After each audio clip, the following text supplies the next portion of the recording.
أعوذ بالله من الشيطان الرجيم بسم الله الرحمن الرحيم يا أيها الذين آمنوا بالله ورسوله والكتاب الذي نزل على رسوله والكتاب الذي أنزل من قبل ومن يكفر بالله وملائكته وكتبه ورسله واليوم الآخر فقد ضل ضلالا بعيدا إن الذين آمنوا ثم كفروا ثم آمنوا ثم كفروا ثم ازدادوا كفرا لم يكن الله ليغفر لهم ولا ليهديهم سبيلا. اے ایمان والو، یقین لاؤ اللہ پر اور اس کے رسول صلی اللہ علیہ وسلم پر اور اس کتاب پر جو نازل کی ہے اپنے رسول صلی اللہ علیہ وسلم پر اور اس کتاب پر جو نازل کی تھی پہلے، اور جو کوئی یقین نہ کرے اللہ پر اور اس کے فرشتوں پر اور کتابوں پر اور رسولوں پر اور قیامت کے دن پر، وہ بہک کر دور جا پڑا. جو لوگ مسلمان ہوئے پھر کافر ہوئے پھر مسلمان ہوئے پھر کافر ہو گئے پھر بڑھتے رہے کفر میں، تو اللہ ان کو ہرگز بخشنے والا نہیں اور نہ دکھلاوے ان کو راہ.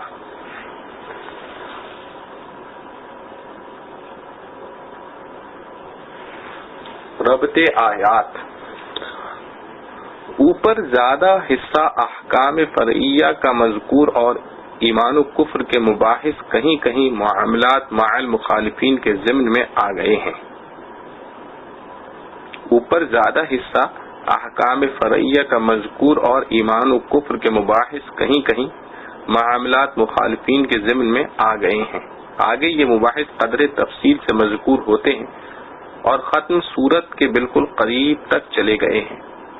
ترتیب بیان میں اول اس کا بیان ہے کہ شریعت میں ایمان معتبر کیا ہے، پھر کفار کے مختلف فرقوں کی مذمت عقائد میں بھی اور بعض اعمال میں بھی. خلاصہ تفسیر. اے ایمان والو، یعنی جو مجملاً ایمان لا کر مومنین کے زمرے میں داخل ہو چکے ہیں، تم عقائد ضروریہ کی تفصیل سن لو کہ اعتقاد رکھو اللہ کی ذات و صفات کے ساتھ اور اس کے رسول محمد صلی اللہ علیہ وسلم کی رسالت کے ساتھ اور اس کتاب کے حق ہونے کے ساتھ جو اس نے یعنی اللہ تعالی نے اپنے رسول یعنی محمد صلی اللہ علیہ وسلم پر نازل فرمائی، اور ان کتابوں کے حق ہونے کے ساتھ بھی جو کہ رسول اللہ صلی اللہ علیہ وسلم سے پہلے اور نبیوں پر نازل ہو چکی ہیں، اور رسول اللہ صلی اللہ علیہ وسلم اور کتب سابقہ پر ایمان لانے میں ملائکہ اور باقی انبیاء علیہم السلام اور یوم قیامت پر ایمان رکھنا بھی داخل ہو گیا. اور جو شخص اللہ کی ذات یا صفات کا انکار کرے اور اسی طرح جو اس کے فرشتوں کا انکار کرے اور اسی طرح جو اس کی کتابوں کا جس میں قرآن بھی آ گیا انکار کرے اور اسی طرح جو اس کے رسولوں کا جن میں رسول اللہ صلی اللہ علیہ وسلم بھی داخل ہیں انکار کرے اور اسی طرح جو روز قیامت کا انکار کرے تو وہ شخص گمراہی میں بڑی دور جا پڑا. بلا شبہ جو لوگ پہلے تو مسلمان ہوئے پھر کافر ہوئے پھر کافر ہو گئے پھر مسلمان ہوئے اور اس بار بھی اسلام پر قائم نہ رہے، ورنہ پہلا ارتداد معاف ہو جاتا، بلکہ پھر کافر ہو گئے پھر مسلمان ہی نہ ہوئے ورنہ پھر بھی ایمان مقبول ہو جاتا، بلکہ کفر میں بڑھتے چلے گئے، یعنی کفر پر دم مرگ تک ثابت اور دائم رہے. اللہ تعالی ایسے لوگوں کو ہرگز نہ بخشیں گے اور نہ ان کو منزل مقصود یعنی بہشت کا راستہ دکھائیں گے، کیونکہ مغفرت اور جنت کے لیے موت تک مومن رہنا شرط ہے.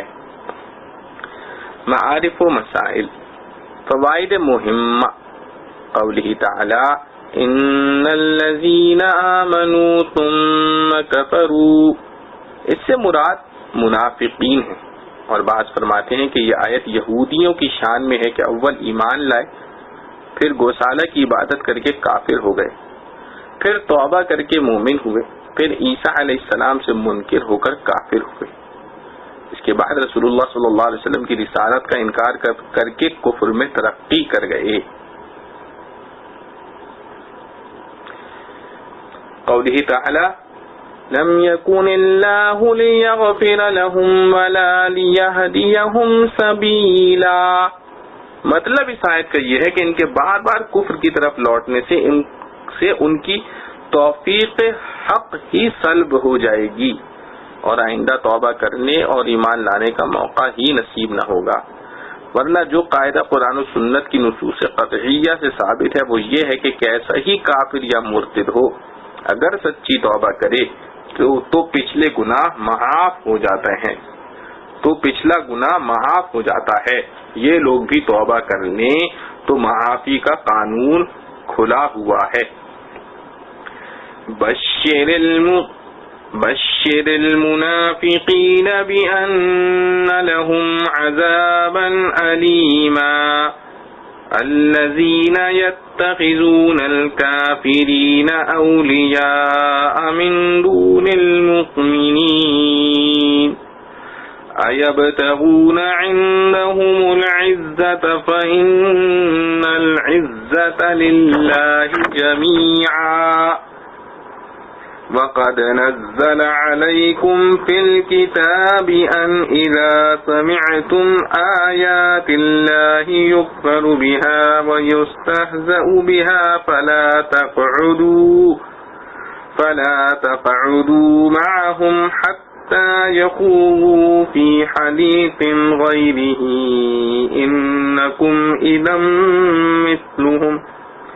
ان اللہ جامع المنافقین والکافرین فی جہنم جمیعا۔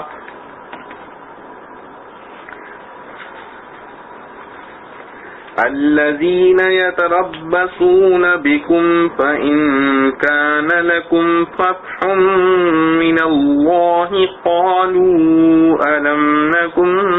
معکم وَإِن كَانَ لِلْكَافِرِينَ نَصِيبٌ قَالُوا أَلَمْ نَسْتَحْوِذْ عَلَيْكُمْ وَنَمْنَعْكُمْ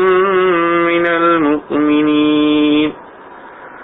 فَاللَّهُ يَحْكُمُ بَيْنَكُمْ يَوْمَ الْقِيَامَةِ وَلَن يَجْعَلَ اللَّهُ لِلْكَافِرِينَ عَلَى الْمُؤْمِنِينَ سَبِيلًا۔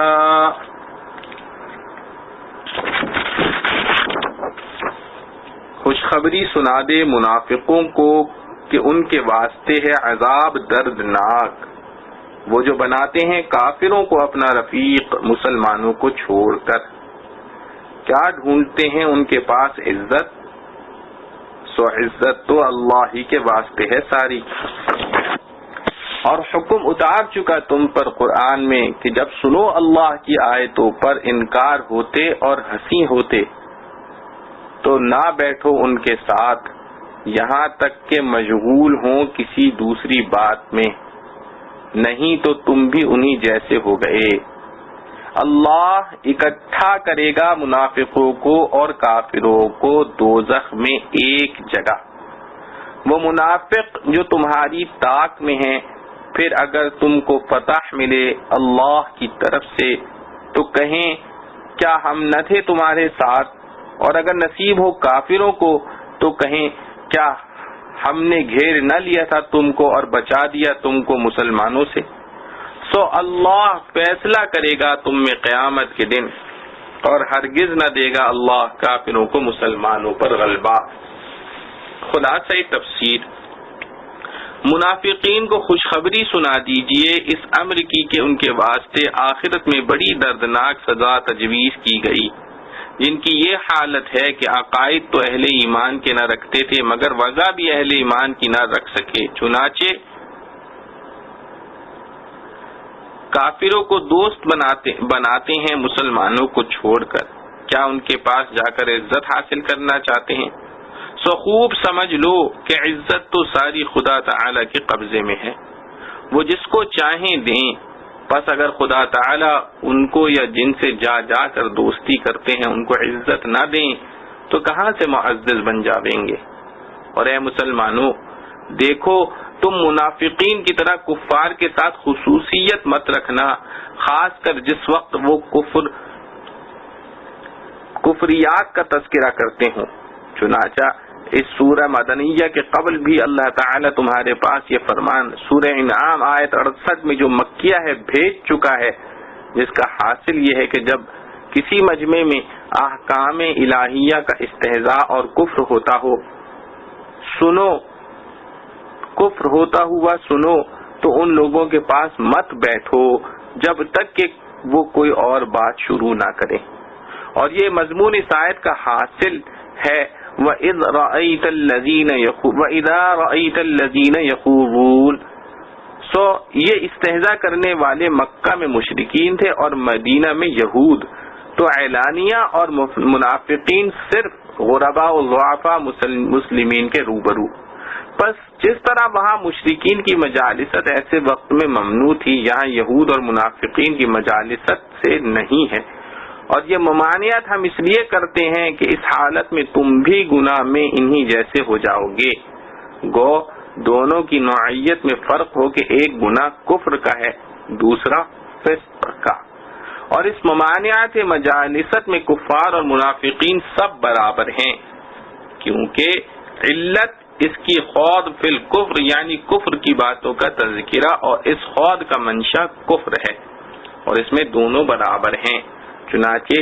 سزائے کفر یعنی دوزخ کا ایندھن ہونے میں بھی دونوں برابر ہوں گے، کیونکہ یقیناً اللہ تعالی منافقوں کو اور کافروں کو سب کو دوزخ میں جمع کر دیں گے۔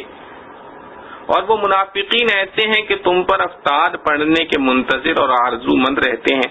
پھر ان کے اس انتظار کے بعد اگر تمہاری فتح من جانب اللہ ہو گئی تو تم سے آ کر باتیں بناتے ہیں کہ کیا ہم تمہارے ساتھ جہاد میں شریک نہ تھے،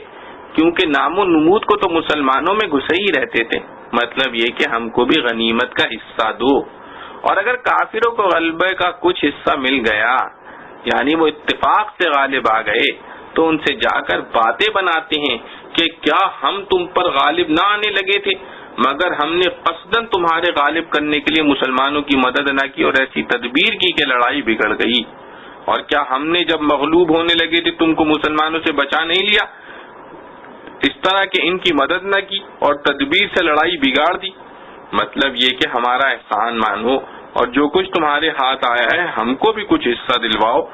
غرض دونوں طرف سے ہاتھ مارتے ہیں، سو دنیا میں گو اظہار اسلام کی برکت سے مسلمانوں کی طرح زندگی بسر کر رہے ہیں، لیکن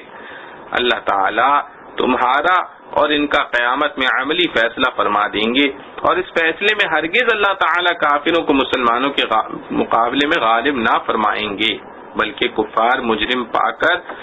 دوزخ میں جاویں گے، بلکہ کفار مجرم قرار پا کر دوزخ میں جاویں گے اور مسلمان اہل حق ثابت ہو کر جنت میں جائیں گے، اور فیصلہ عملی یہی ہے۔ معارف و مسائل۔ پہلی آیت میں منافقین کے لیے دردناک عذاب کی خبر دی گئی ہے، اور اس رنج و خبر کو لفظ بشارت سے تعبیر کر کے اس طرف اشارہ فرما دیا گیا کہ ہر انسان اپنے مستقبل کے لیے خوشخبری سننے کا منتظر رہا کرتا ہے، مگر منافقین کے لیے اس کے سوا کوئی خبر نہیں۔ اس کے لیے بشارت کے عوض میں یہی خبر ہے۔ عزت اللہ ہی سے طلب کرنی چاہیے۔ دوسری آیت میں کفار و مشرکین کے ساتھ دوستانہ تعلقات رکھنے اور گھل مل کر رہنے کی ممانعت اور ایسا کرنے والوں کے لیے وعید مذکور ہے، اور اس کے ساتھ ہی اس مرض میں مبتلا ہونے کی اصل منشا اور سبب کو بیان کر کے اس کا لغو اور بیہودہ ہونا بھی بتلا دیا ہے۔ ارشاد فرمایا اَيَبْتَغُونَ عِندَهُمُ الْعِزَّةَ فَإِنَّ الْعِزَّةَ لِلَّهِ جَمِيعًا، یعنی کفار مشرکین کے ساتھ دوستانہ تعلقات رکھنے اور ان کے ساتھ ملنے کی غرض عموماً یہ ہوتی ہے کہ ان کی ظاہری عزت و قوت اور جتھے سے متاثر ہو کر یوں خیال کیا جاتا ہے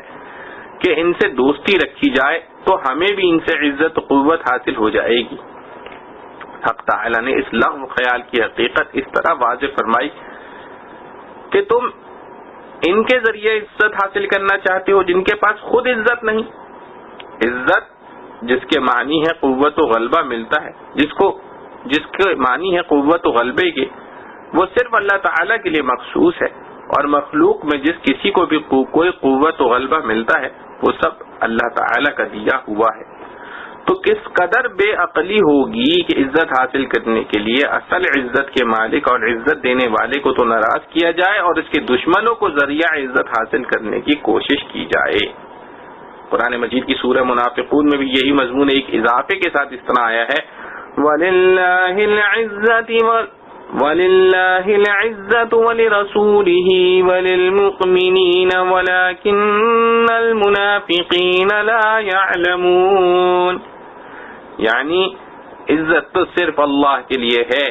اور اس کے رسول صلی اللہ علیہ وسلم کے لیے اور مسلمانوں کے لیے، لیکن منافقین اس گر کو نہیں جانتے۔ اس میں اللہ تعالیٰ کے رسول صلی اللہ علیہ وسلم اور مومنین کا اضافہ کر کے یہ بھی بتلا دیا کہ اصل عزت کا مالک صرف اللہ تعالیٰ ہے، وہ جس کو چاہتا ہے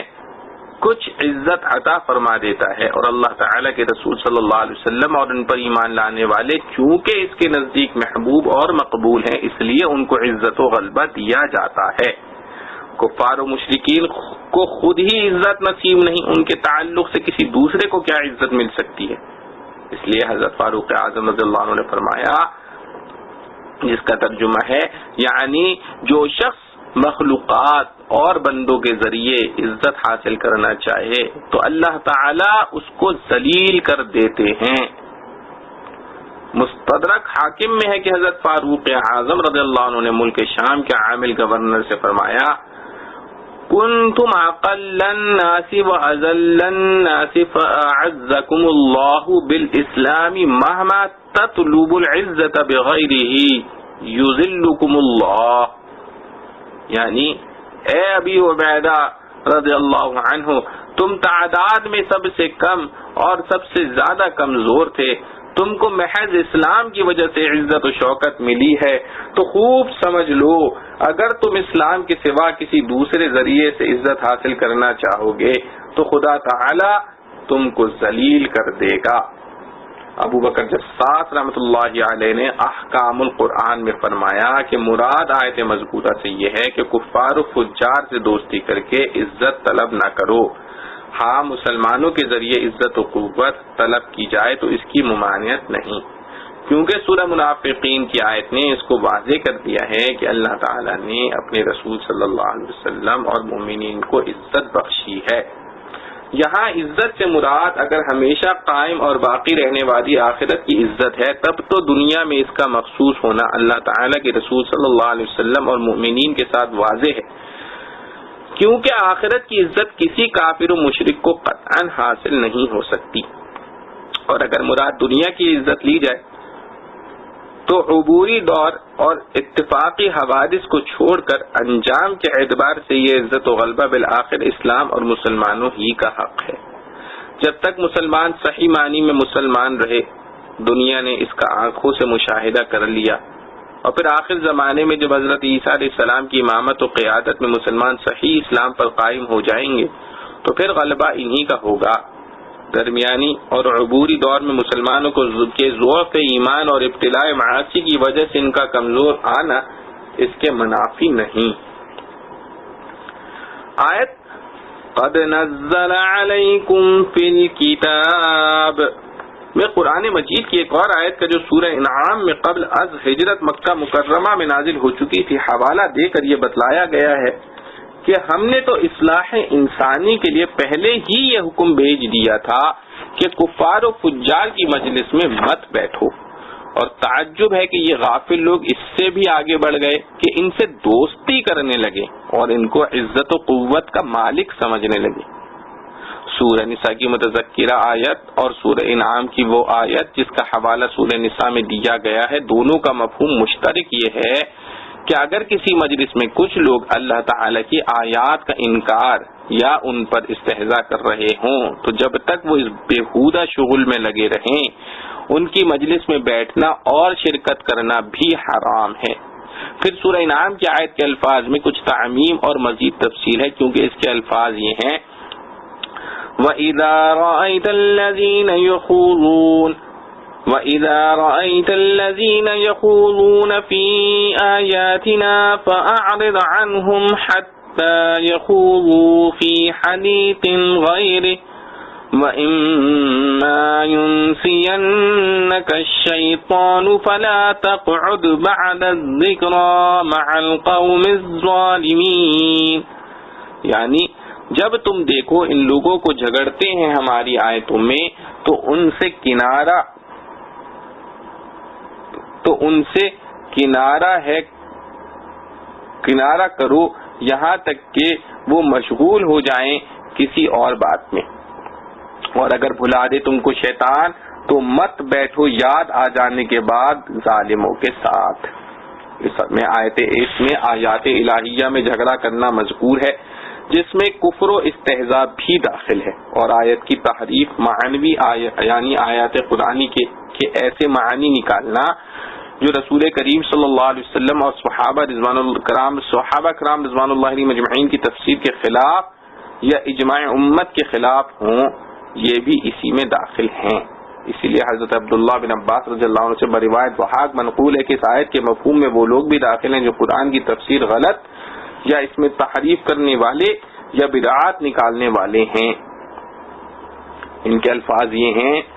دخل فی هذه الآیت کل محدث فی الدین وکل مبتدع الی یوم القیامہ، تفسیر بالرائے کرنے والے کی مجلس میں شرکت جائز نہیں۔ اس سے معلوم ہوا کہ جو شخص قرآن کریم کے درس یا تفسیر میں تفسیر سلف صالحین کا پابند نہیں بلکہ ان کے خلاف معنی بیان کرتا ہے، اس کے درس و تفسیر میں شرکت بنص قرآن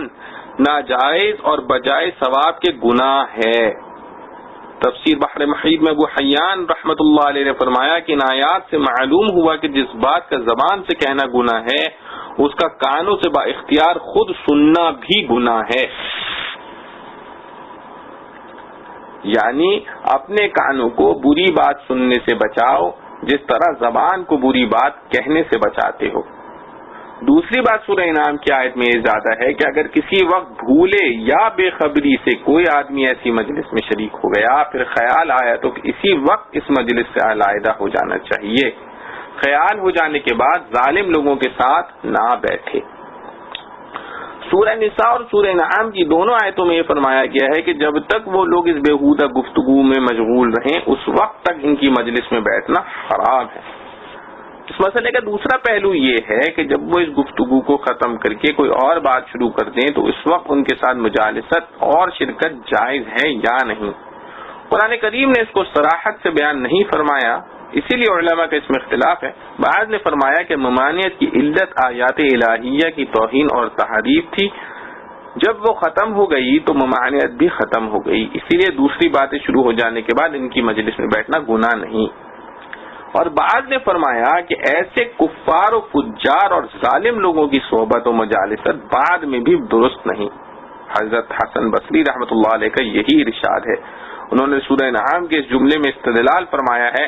فَلَا تَقْعُدْ بَعْدَ الذِّكْرَى مَعَ الْقَوْمِ الظَّالِمِينَ، یعنی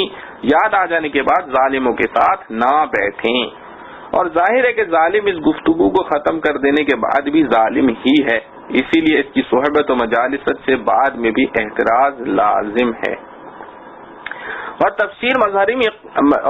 مظہری میں قاضی صاحب رحمۃ اللہ نے دونوں میں تطبیق اس طرح فرمائی ہے کہ جب کفر و استہزاء اور تحریف قرآن کی گفتگو بند ہو کر کوئی دوسری بات شروع ہو جائے تو اس وقت بھی ایسے لوگوں کی مجلس میں شرکت بلا ضرورت تو حرام ہے، اور اگر کوئی ضرورت شرعی یا طبعی داعی ہو تو جائز ہے۔ بروں کی صحبت سے تنہائی بھلی۔ امام ابو بکر جساس رحمۃ اللہ علیہ نے احکام القرآن میں فرمایا کہ اس آیت سے ثابت ہوا کہ جس مجلس میں کوئی گناہ ہو رہا ہو تو مسلمان پر نہی عن المنکر کے ضابطے سے یہ لازم ہے کہ اگر اس کو روکنے کی قدرت ہے تو قوت کے ساتھ روک دے، اور یہ قدرت نہیں ہے تو کم از کم اس گناہ سے اپنی ناراضگی کا اظہار کرے، جس کا ادنا درجہ یہ ہے کہ اس مجلس سے اٹھ جائے۔ یہی وجہ ہے کہ حضرت عمر بن عبدالعزیز رضی اللہ عنہ نے ایک مرتبہ چند لوگوں کو اس جرم میں گرفتار کیا کہ وہ شراب پی رہے تھے۔ ان میں سے ایک شخص کے بارے میں ثابت ہوا کہ وہ روزہ رکھے ہوئے ہے، اس نے شراب نہیں پی لیکن ان کی مجلس میں شریک تھا۔ حضرت عمر بن عبدالعزیز رضی اللہ عنہ نے اس کو بھی سزا دی کہ وہ ان کی مجلس میں بیٹھا ہوا کیوں تھا۔ تفسیر ابن کثیر میں اس جگہ یہ حدیث نقل فرمائی ہے کہ رسول اللہ صلی اللہ علیہ وسلم نے فرمایا، من کان یؤمن باللہ والیوم الآخر فلا یجلس علی مائدۃ یدار علیہا الخمر۔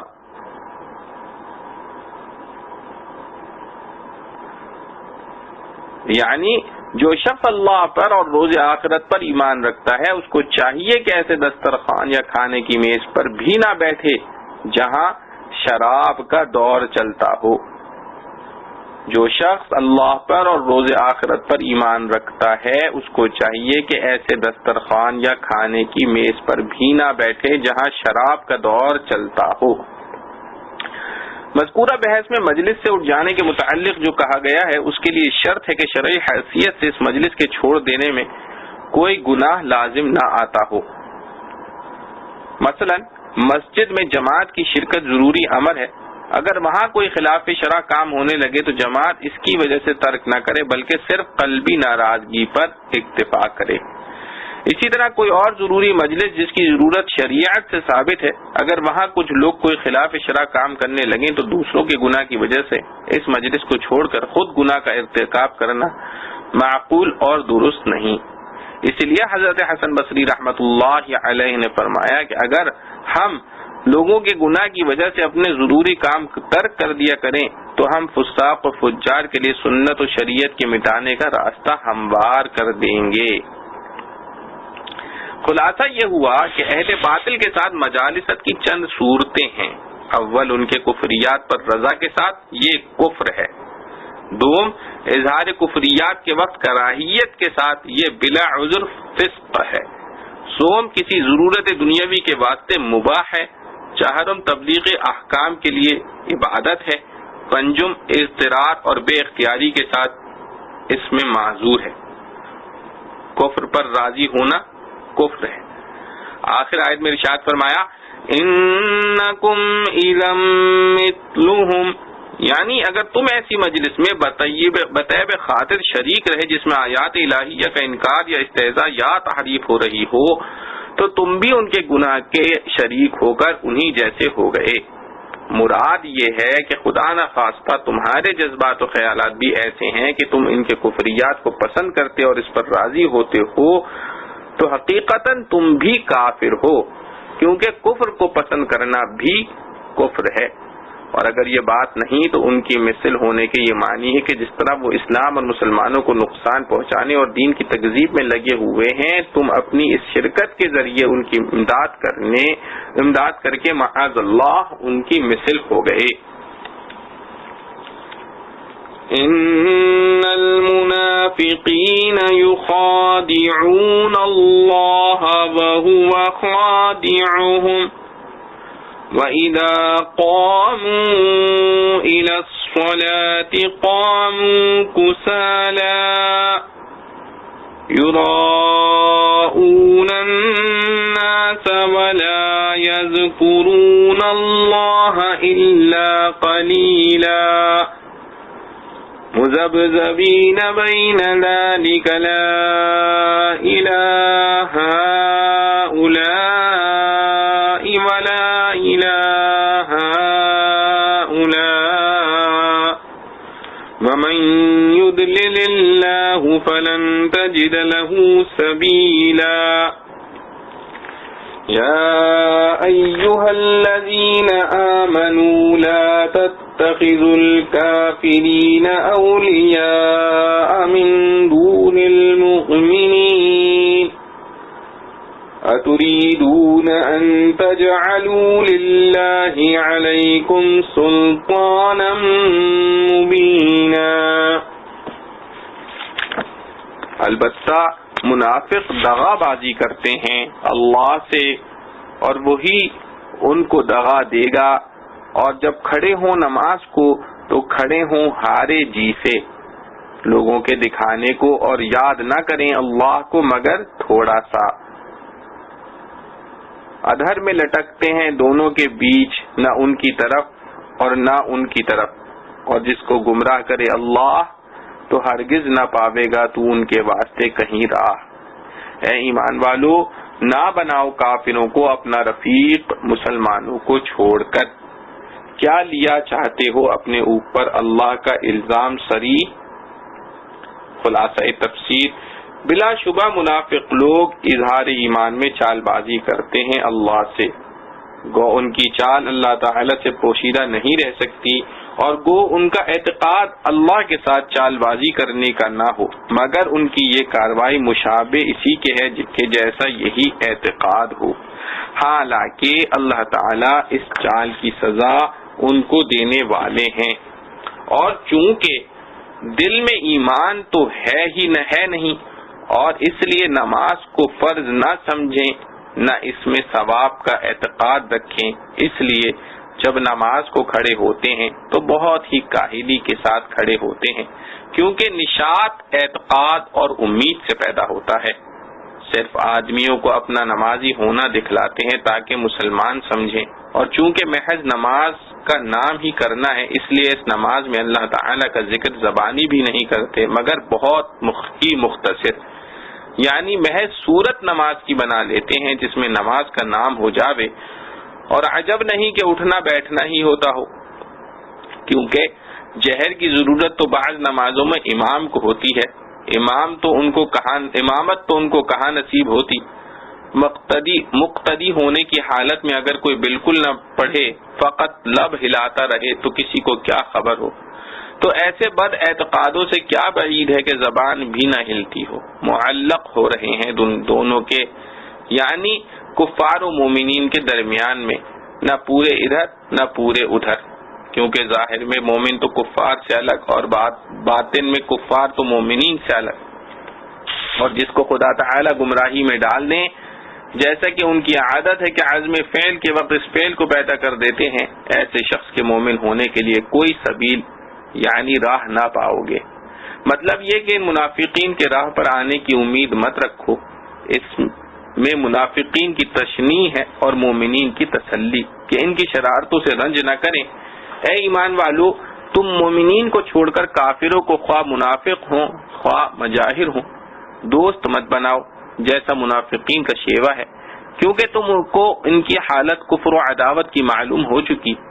کیا تم ان سے دوستی کر کے یوں چاہتے ہو کہ اپنے اوپر یعنی اپنے مجرم و مستحق عذاب ہونے پر اللہ تعالی کی حجت صریح قائم کر لو؟ حجت صریحہ یہی ہے کہ ہم نے جب منع کر دیا تھا پھر کیوں کیا۔ معارف و مسائل، مسئلہ قوله تعالی قاموا کسالا، جس قتل کی یہاں مذمت ہے وہ اعتقادی قتل ہے، اور جو باوجود اعتقاد صحیح کے قتل ہو وہ اس سے خارج ہے۔ پھر اگر کسی عذر سے ہو جیسے مرض و تعب و غلبہ نوم تو قابل ملامت بھی نہیں، اور اگر بلا عذر ہو تو قابل ملامت ہے۔ بیان القرآن۔ ان المنافقین فی الدرک الاسفل من النار ولن تجد لهم نصیرا إلا الذين تابوا وأصلحوا واعتصموا بالله وأخلصوا دينهم لله فأولئك مع المؤمنين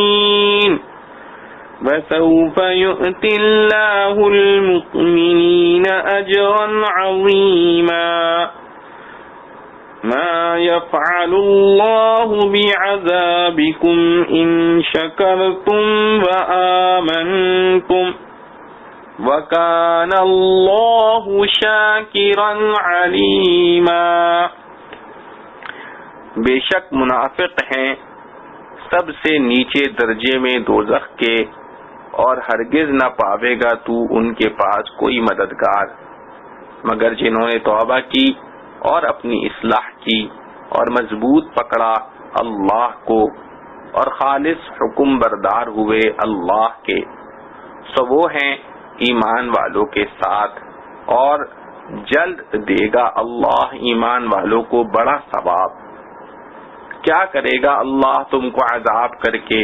اگر تم حق کو مانو اور یقین رکھو، اور اللہ قدردان ہے، سب کچھ جاننے والا۔ خلاصہ تفسیر، بلا شبہ منافقین دوزخ کے سب سے نیچے کے طبقے میں جائیں گے، اور اے مخاطب تو ہرگز ان کا کوئی مددگار نہ پائے گا جو ان کو اس سزا سے بچا سکے، لیکن ان میں سے جو لوگ نفاق سے توبہ کر لیں اور مسلمانوں کے ساتھ جو ان کے ایذا رساں معاملات تھے ان کی اصلاح کر لیں، یعنی پھر ایسی باتیں نہ کریں، اور کفار سے جو بغرض ان کی پناہ میں رہنے کے دوستی کرتے ہیں اس کو چھوڑ کر اللہ تعالی پر وثوق اور توکل رکھیں، اور ریا کو چھوڑ کر اپنے دین کے اعمال کو خالص اللہ ہی کی رضا کے لیے کریں، غرض اپنے عقائد کی، معاملات کی، اخلاق باطنی کی، اعمال کی سب کی درستی کر لیں، تو یہ تائب لوگ ان مومنین کے ساتھ درجات جنت میں ہوں گے جو کہ پہلے سے کامل ایمان رکھتے ہیں، اور ان مومنین کو اللہ تعالی آخرت میں اجر عظیم عطا فرمائیں گے۔ بس جب یہ مومنین کے ساتھ ہوں گے تو ان کو بھی اجر عظیم ملے گا، اور اے منافقو اللہ تعالی تم کو سزا دے کر کیا کریں گے اگر تم ان کی نعمتوں کی جو تم پر ہیں سپاس گزاری کرو، اور اس سپاس گزاری کا طریقہ ہمارا پسندیدہ یہ ہے کہ تم ایمان لے آؤ، یعنی خدا تعالیٰ کا کوئی کام اٹکا نہیں پڑا جو تم کو سزا دینے سے چل جاوے، صرف تمہارا کفر جو اشد درجے کا کفران نعمت ہے سبب ہے تمہاری سزا کا، اگر اس کو چھوڑ دو تو پھر رحمت ہی رحمت ہے، اور اللہ تعالیٰ تو خدمت کی بڑی قدر کرنے والے اور خدمت گزاری کے خلوص وغیرہ کو خوب جاننے والے۔ پس جو شخص اطاعت و اخلاص سے رہے اس کو بہت کچھ دیتے ہیں۔ معارف و مسائل، قوله تعالی اخلصوا دینہم، اس آیت سے معلوم ہوا کہ اللہ تعالیٰ کے ہاں وہی عمل مقبول ہے جو ریا سے پاک ہو اور محض اسی کی ذات کے لیے ہو، کیونکہ مخلص کے معنی فقہا نے یہ بیان کیے ہیں الذی یعمل للہ لا یحب ان یحمدہ الناس علیہ، یعنی مخلص وہ آدمی ہے جو عمل محض اللہ ہی کے لیے کرے اور اس بات کو وہ پسند نہیں کرتا کہ لوگ اس کے عمل کی تعریف کریں۔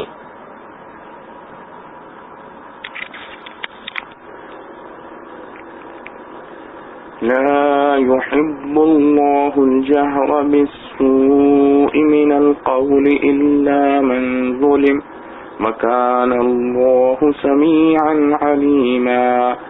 إن تبدوا خيرا أو تخفوه أو تعفوا عن سوء فإن الله كان عفوا قديرا إن الذين يكفرون بالله ورسله ويقولون نؤمن ببعض ونكفر ببعض ويريدون أن يتخذوا بين ذلك سبيلا أولئك هم الكافرون حقا وأعتدنا للكافرين عذابا مهينا والذين آمنوا بالله ورسله ولم يفرقوا بين أحد منهم أولئك سوف يؤتيهم أجورهم وكان الله غفورا رحيما۔ اللہ کو پسند نہیں کسی بری بات کا ظاہر کرنا مگر جس پر ظلم ہوا ہو، اور اللہ ہی سننے والا جاننے والا، اور اللہ ہے سننے والا جاننے والا۔ اگر تم کھول کر کرو کوئی بھلائی یا اس کو چھپاؤ یا معاف کرو برائی کو تو اللہ بھی معاف کرنے والا بڑی قدرت والا ہے۔ جو لوگ منکر ہیں اللہ سے اور اس کے رسولوں سے اور چاہتے ہیں کہ فرق نکالیں اللہ میں اور اس کے رسولوں میں، اور کہتے ہیں ہم مانتے ہیں بعضوں کو اور نہیں مانتے بعضوں کو، اور چاہتے ہیں کہ نکالیں اس کے بیچ میں ایک راہ، ایسے لوگ وہی ہیں اصل کافر۔ اور ہم نے تیار کر رکھا ہے کافروں کے واسطے ذلت کا عذاب، اور جو لوگ ایمان لائے اللہ پر اور اس کے رسولوں پر اور جدا نہ کیا ان میں سے کسی کو، ان کو جلد دے گا ان کے ثواب، اور اللہ ہے بخشنے والا مہربان۔ اللہ تعالی خود خلاصہ تفسیر، اللہ تعالی بری بات زبان پر لانے کو کسی کے لیے پسند نہیں کرتے بجز مظلوم کے کہ اپنے مظالم کی نسبت کچھ شکایت کرنے لگے تو وہ گناہ نہیں، اور اللہ تعالی مظلوم کی بات خوب سنتے ہیں اور ظالم کے ظلم کی حالت خوب جانتے ہیں۔ اس میں اشارہ ہے کہ مظلوم کو بھی خلاف واقعہ کہنے کی اجازت نہیں، اور ہر چند کے ایسی شکایت جائز تو ہے، لیکن اگر نیک کام اعلانیہ کرو یا اس کو خفیہ کرو، جس میں معاف کرنا بھی آ گیا، یا بالخصوص کسی کی برائی کو معاف کر دو تو زیادہ افضل ہے، کیونکہ اللہ تعالی بھی بڑے معاف کرنے والے ہیں، باوجود یہ کہ پوری قدرت والے ہیں کہ اپنے مجرموں سے ہر طرح انتقام لے سکتے ہیں، مگر پھر بھی اکثر معاف ہی کر دیتے ہیں۔ بس اگر تم ایسا کرو تو اول تو تخلق باخلاق الہیہ، یعنی اللہ تعالی کے اخلاق کا اتباع ہے، پھر اللہ تعالی کی طرف سے تمہارے ساتھ بھی ایسا ہی معاملہ کرنے کی امید ہوگی۔ جو لوگ کفر کرتے ہیں اللہ تعالی جل شانہ کے ساتھ، جیسا ان کے عقیدہ اور قول سے جو آگے آتا ہے صاف طور پر لازم آتا ہے، اور کفر کرتے ہیں اس کے رسولوں کے ساتھ یعنی بعض کے ساتھ تو صراحتاً، کیونکہ حضرت عیسیٰ علیہ السلام و حضور صلی اللہ علیہ وسلم کی حضرت عیسیٰ علیہ السلام و حضور صلی اللہ علیہ وسلم کی نبوت کے منکر تھے، اور کل کے ساتھ لزوماً جیسے آگے آتا ہے، اور یوں چاہتے ہیں کہ اللہ کے اور اس کے رسولوں کے درمیان باعتبار ایمان لانے کے فرق رکھیں، اور اپنے اس عقیدے کو زبان سے بھی کہتے ہیں کہ ہم پیغمبروں میں سے بعضوں پر تو ایمان لاتے ہیں اور بعضوں کے منکر ہیں۔ اس قول اور اس عقیدے سے اللہ تعالی کے ساتھ بھی کفر لازم آ گیا، اور سب رسولوں کے ساتھ بھی، کیونکہ اللہ تعالی اور ہر رسول نے سب رسولوں کو رسول کہا ہے۔ جب بعض کا انکار ہوا تو اللہ تعالی کی اور بقیہ رسولوں کی تکذیب ہو گئی، جو کہ ضد ہے تصدیق اور ایمان کی، اور یوں چاہتے ہیں کہ بین ایک راہ تجویز کریں کہ نہ سب پر ایمان رہے جیسے مسلمان سب پر ایمان رکھتے ہیں، اور نہ سب کا انکار رہے جیسا کہ مشرکین کرتے تھے، سو ایسے لوگ یقیناً کافر ہیں، کیونکہ کفر بالبعض بھی کفر ہے، اور ایمان اور کفر کے درمیان کوئی واسطہ نہیں۔ جب ایمان بالجمیع نہ ہوا تو کفر ہی ہوا، اور کافروں کے لیے ہم نے اہانت آمیز سزا تیار کر رکھی ہے، اور وہی ان کے لیے بھی ہوگی۔ اور جو لوگ اللہ تعالیٰ پر ایمان رکھتے ہیں اور اس کے سب رسولوں پر بھی، اور ان میں سے کسی میں ایمان لانے کے اعتبار سے فرق نہیں کرتے، ان لوگوں کو اللہ تعالیٰ ضرور ان کا ثواب دیں گے، اور چونکہ اللہ تعالیٰ بڑے مغفرت کرنے والے ہیں، اس لیے ایمان لانے سے پہلے جتنے گناہ ہو چکے ہیں سب بخش دیں گے، اور چونکہ وہ بڑے رحمت والے ہیں اس لیے ایمان کی برکت سے ان کے حسنات کو مضاعف کر کے خوب ثواب دیں گے۔ معارف و مسائل، ان آیات میں سے پہلی آیت اور دوسری آیت دنیا سے ظلم و جور کے مٹانے کا ایک قانون ہے، مگر عام دنیا کے قوانین کی طرح نہیں جس کی حیثیت صرف آمرانہ ہوتی ہے، بلکہ ترغیب و ترہیب کے انداز کا ایک قانون ہے، جس میں ایک طرف تو اس کی اجازت دے دی گئی ہے کہ جس شخص پر کوئی ظلم کرے تو مظلوم اس کے ظلم کی شکایت یا کسی عدالت میں چارہ جوئی کر سکتا ہے، جو عین عدل و انصاف کا تقاضا اور انسداد جرائم کا ایک ذریعہ ہے۔ لیکن اس کے ساتھ ایک قید بھی سورہ نحل کی آیت میں مذکور ہے، وَإِنْ عَاقَبْتُمْ فَعَاقِبُوا بِمِثْلِ مَا عُوقِبْتُمْ بِهِ وَلَئِنْ صَبَرْتُمْ لَهُوَ خَيْرٌ لِلصَّابِرِينَ، یعنی اگر کوئی شخص تم پر ظلم کرے تو تم بھی اس سے ظلم کا بدلہ لے سکتے ہو، مگر شرط یہ ہے کہ جتنا ظلم متعدی اس نے کیا ہے بدلے میں اس سے زیادتی نہ ہونے پائے، ورنہ تم ظالم ہو جاؤ گے. جس کا حاصل یہ ہے کہ ظلم کے جواب میں ظلم کی اجازت نہیں بلکہ ظلم کا بدلہ انصاف سے ہی لیا جا سکتا ہے. اسی کے ساتھ یہ بھی ہدایت ہے کہ بدلہ لینا اگرچہ جائز ہے مگر صبر کرنا اور معاف کر دینا بہتر ہے. اور آیت مذکورہ سے یہ بھی معلوم ہو گیا کہ جس پر کسی نے ظلم کیا ہو اگر وہ ظلم کی حکایت لوگوں سے کرے تو یہ غیبت حرام میں داخل نہیں، کیونکہ اس نے خود اس کو شکایت کرنے کا موقع دیا ہے. غرض قرآن حکیم نے ایک طرف تو مظلوم کو ظلم کا مساوی بدلہ لینے کی اجازت دے دی اور دوسری طرف اعلیٰ اخلاق کی تعلیم، عفو و درگزر اور اس کے بالمقابل آخرت کا عظیم فائدہ پیش نظر کر کے مظلوم کو اس پر آمادہ کیا کہ وہ اپنے اس جائز حق میں ایثار سے کام لے، ظلم کا انتقام نہ لے. ارشاد فرمایا ان تبدوا خيرا او تخفوه او تعفوا عن سوء فإن الله كان عفوا قديرا. یعنی اگر تم کوئی نیکی ظاہر کر کے کرو یا خفیہ طور پر کرو یا کسی کے ظلم اور برائی کو صاف کر دو تو یہ بہتر ہے، کیونکہ اللہ تعالی بہت معاف کرنے والے اور بڑی قدرت والے ہیں. اس آیت میں اصل مقصد تو ظلم کے معاف کرنے سے متعلق ہے، مگر اس کے ساتھ اعلانیہ اور خفیہ نیکی کا بھی ذکر فرما کر اس طرف اشارہ کر دیا کہ یہ عفو و درگزر ایک بڑی نیکی ہے. جو اس کو اختیار کرے گا اللہ تعالیٰ کے عفو و رحمت کا مستحق ہو جائے گا. آخر آیت میں فَإِنَّ اللَّهَ كَانَ عَفُوًّا قَدِيرًا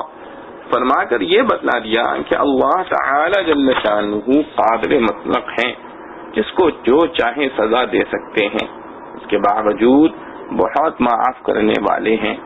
تو انسان جس کو قدرت و اختیار بھی کچھ نہیں، وہ اگر انتقام لینا بھی چاہے تو بہت ممکن ہے کہ اس پر قدرت ہی نہ ہو. اس لیے اس کو تو عفو و درگزر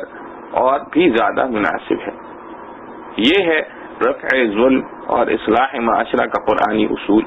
اور مربیانہ انداز کہ ایک طرف برابر کے انتقام کا حق دے کر عدل و انصاف کا بہترین قانون بنا دیا، دوسری طرف مظلوم کو اعلیٰ اخلاق کی تعلیم دے کر عفو و درگزر پر آمادہ کیا، جس کا لازمی نتیجہ وہ ہے جس کو قرآن کریم نے دوسری جگہ ارشاد فرمایا ہے فَإِذَا الَّذِي بَيْنَكَ وَبَيْنَهُ عَدَاوَةٌ كَأَنَّهُ وَلِيٌّ حَمِيمٌ. یعنی جس شخص کے اور تمہارے درمیان دشمنی تھی، اس طرز عمل سے وہ تمہارا مخلص دوست بن جائے گا. عدالتی فیصلہ اور ظلم کا انتقام لے لینے سے ظلم کی روک تھام ضرور ہو جاتی ہے، لیکن فریقین کے دلوں میں وہ ایک دیر پا اثر چھوڑ جاتے ہیں جو آئندہ پھر باہمی جھگڑوں کا ذریعہ بن سکتے ہیں. اور یہ اخلاقی درس جو قرآن کریم نے دیا، اس کے نتیجے میں گہری اور پرانی عداوتیں دوستیوں میں بدل جاتی ہیں. اور یہ اخلاقی درس جو قرآن کریم نے دیا، اس کے نتیجے میں گہری اور پرانی عداوتیں دوستیوں میں تبدیل ہو جاتی ہیں. تیسری اور چوتھی اور پانچویں آیات میں قرآن حکیم نے یہ کھلا ہوا فیصلہ دیا ہے کہ جو شخص اللہ تعالیٰ کو مانے مگر اس کے رسولوں پر ایمان نہ لائے یا بعض رسولوں کو مانے اور بعض کو نہ مانے، وہ اللہ کے نزدیک مومن نہیں بلکہ کھلا کافر ہے جس کی نجات آخرت کی کوئی راہ نہیں. اسلام مدار نجات ہے، کسی مخالف مذہب میں نجات نہیں ہو سکتی. قرآن حکیم کے اس واضح فیصلے نے ان لوگوں کی بے راہی اور کجروی کو پوری طرح کھول دیا ہے جو دوسرے اہل مذاہب کے ساتھ رواداری میں مذہب اور مذہبی عقائد کو بطور نوتا اور ہبہ کے پیش کرنا چاہتے ہیں، اور قرآن و سنت کے کھلے ہوئے فیصلوں کے خلاف دوسرے مذہب والوں کو یہ بتانا چاہتے ہیں کہ مسلمانوں کے نزدیک نجات صرف اسلام میں منحصر نہیں، یہودی اپنے مذہب پر اور عیسائی اپنے مذہب پر رہتے ہوئے بھی نجات پا سکتا ہے. حالانکہ یہ لوگ سب رسولوں کے یا کم از کم بعض رسولوں کے منکر ہیں جن کے کافر جہنمی ہونے کا اس آیت نے اعلان کر دیا ہے. اس میں شبہ نہیں کہ اسلام غیر مسلموں کے ساتھ عدل و انصاف اور ہمدردی و خیر خواہی اور احسان و رواداری کے معاملے میں اپنی مثال نہیں رکھتا، لیکن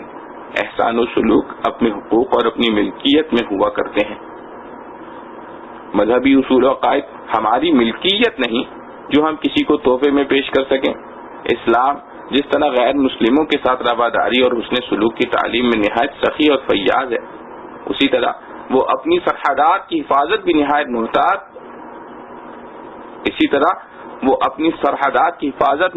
نہایت محتاط اور سخت بھی ہے۔ وہ غیر مسلموں کے ساتھ ہمدردی و خیر خواہی اور انتہائی رواداری کے ساتھ کفر اور رسوم کفر سے پوری طرح اعلان برات بھی کرتا ہے۔ مسلمانوں کو غیر مسلموں سے الگ ایک قوم بھی قرار دیتا ہے اور ان کے قومی شعائر کی پوری طرح حفاظت بھی کرتا ہے۔ وہ عبادت کی طرح مسلمانوں کی معاشرت کو بھی دوسروں سے ممتاز رکھنا چاہتا ہے، جس کی بے شمار مثالیں قرآن و سنت میں موجود ہیں۔ اگر اسلام اور قرآن کا یہ عقیدہ ہوتا کہ ہر مذہب و ملت میں نجات ہو سکتی ہے تو اس کو مذہب اسلام کی تبلیغ پر اتنا زور دینے کا کوئی حق نہ تھا، اور اس کے لیے سر دھڑ کی بازی لگا دینا اصولاً غلط اور خلاف عقل ہوتا، بلکہ اس صورت میں خود رسول کریم صلی اللہ علیہ وسلم کی بعثت اور قرآن حکیم کا نزول معاذ اللہ بیکار اور فضول ہو جاتا ہے، اور رسول کریم صلی اللہ علیہ وسلم اور خلفائے راشدین رضی اللہ عنہم کا سارا جہاد بے معنی بلکہ ملک گیری کی حوث رہ جاتی ہے۔ اس معاملے میں بعض لوگوں کو سورہ بقرہ کی آیت نمبر 62 سے شبہ ہوا ہے، جس میں ارشاد ہے ان الذين آمنوا والذين هادوا والنصارى والصابئين من آمن بالله واليوم الآخر وعمل صالحا فلهم أجرهم عند ربهم ولا خوف عليهم ولا هم يحزنون۔ یعنی وہ لوگ جو ایمان لائے اور وہ لوگ جو یہودی ہوئے اور نصارہ اور صائبین، ان میں جو بھی اللہ پر اور یوم آخرت پر ایمان لائے اور نیک عمل کرے تو ان کا اجر ان کے رب کے پاس محفوظ ہے، ان پر نہ کوئی خوف ہے اور نہ وہ غمگین ہوں گے۔ اس آیت میں چونکہ ایمانیات کی پوری تفصیل دینے کے بجائے صرف ایمان باللہ والیوم الآخر پر اکتفا کیا گیا ہے، تو جو لوگ قرآن کو صرف ادھورے مطالعے سے سمجھنا چاہتے ہیں، اس سے وہ یہ سمجھ بیٹھے کہ صرف اللہ تعالی اور قیامت پر ایمان رکھنا نجات کے لیے کافی ہے، رسولوں پر ایمان شرط نجات نہیں، اور یہ نہ سمجھ سکے کہ قرآن کی اصطلاح میں ایمان باللہ وہی معتبر ہے جو ایمان بالرسول کے ساتھ ہو، ورنہ محض خدا کے اقرار اور توحید کا تو شیطان بھی قائل ہے۔ قرآن کریم نے خود اس حقیقت کو ان الفاظ میں واضح فرما دیا ہے، فَإِنْ آمَنُوا بِمِثْلِ مَا آمَنْتُمْ بِهِ فَقَدِ اهْتَدَوْا وَإِنْ تَوَلَّوْا فَإِنَّمَا هُمْ فِي شِقَاقٍ فَسَيَكْفِيكَهُمُ اللَّهُ وَهُوَ السَّمِيعُ الْعَلِيمُ۔ یعنی ان کا ایمان اس وقت معتبر ہوگا جبکہ وہ عام مسلمانوں کی طرح ایمان اختیار کریں، جس میں ایمان باللہ کے ساتھ ایمان بالرسول لازم ہے، ورنہ پھر سمجھ لو کہ وہی لوگ تفرقہ اور اختلاف پیدا کرنا چاہتے ہیں۔ سو اللہ تعالی آپ صلی اللہ علیہ وسلم کی طرف سے ان کے لیے کافی ہے، اور وہ بہت سننے والا جاننے والا ہے۔ اور پیش نظر آیات میں تو اس سے بھی زیادہ وضاحت کے ساتھ بتلا دیا گیا ہے کہ جو شخص اللہ کے کسی ایک رسول کا بھی منکر ہو وہ کھلا کافر ہے اور اس کے لیے عذاب جہنم ہے۔ ایمان باللہ وہی معتبر ہے جو ایمان بالرسول کے ساتھ ہو، اس کے بغیر اس کو ایمان باللہ کہنا بھی صحیح نہیں ہے۔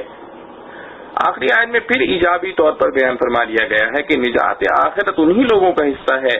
جو اللہ تعالی کے ساتھ اس کے سب رسولوں پر ایمان رکھیں۔ اسی لیے رسول کریم صلی اللہ علیہ وسلم نے فرمایا ہے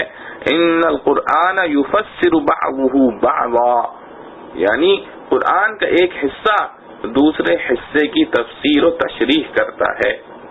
خود قرآنی تفسیر کے خلاف کوئی تفسیر کرنا کسی کے لیے جائز نہیں۔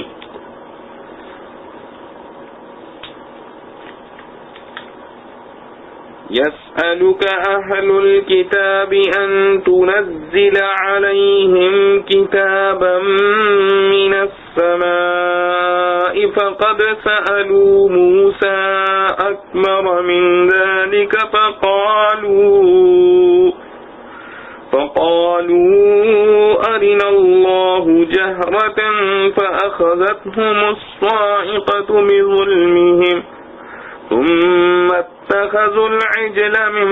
بعد ما جاءتهم البينات فعفونا عن ذلك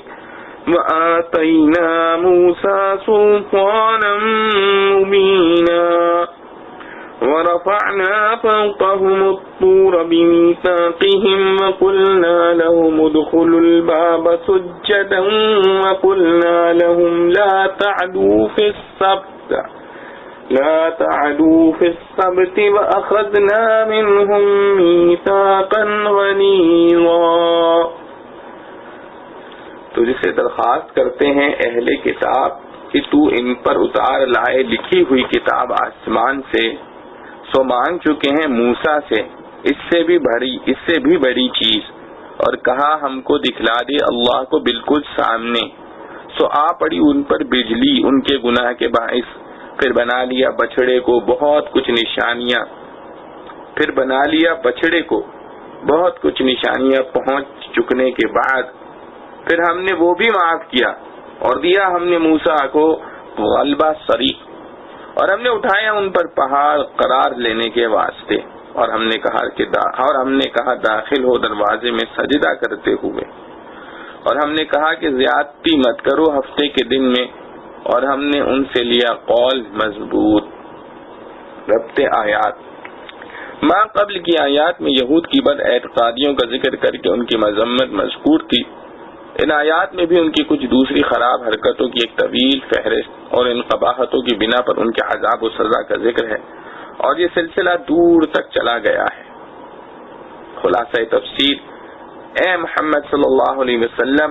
آپ صلی اللہ علیہ وسلم سے اہل کتاب یہود یہ درخواست کرتے ہیں کہ آپ صلی اللہ علیہ وسلم ان کے پاس ایک خاص نوشتہ ایمان سے منگوا دیں،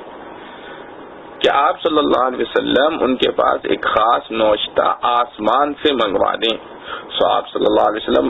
ان لوگوں سے اس کو عجیب نہ سمجھیے، کیونکہ یہ فرقہ ایسا معاند ہے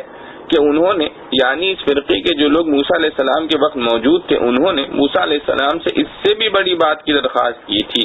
اور یوں کہا تھا کہ ہم کو اللہ تعالیٰ کو کھلم کھلا بلا حجاب دکھلا دو، جس پر ان کی گستاخی کے سبب ان پر کڑک بجلی کی آ پڑی. پھر اس سے بڑھ کر ان کی یہ حرکت ہو چکی ہے کہ انہوں نے گوسالہ کو پرستش کے لیے تجویز کیا تھا،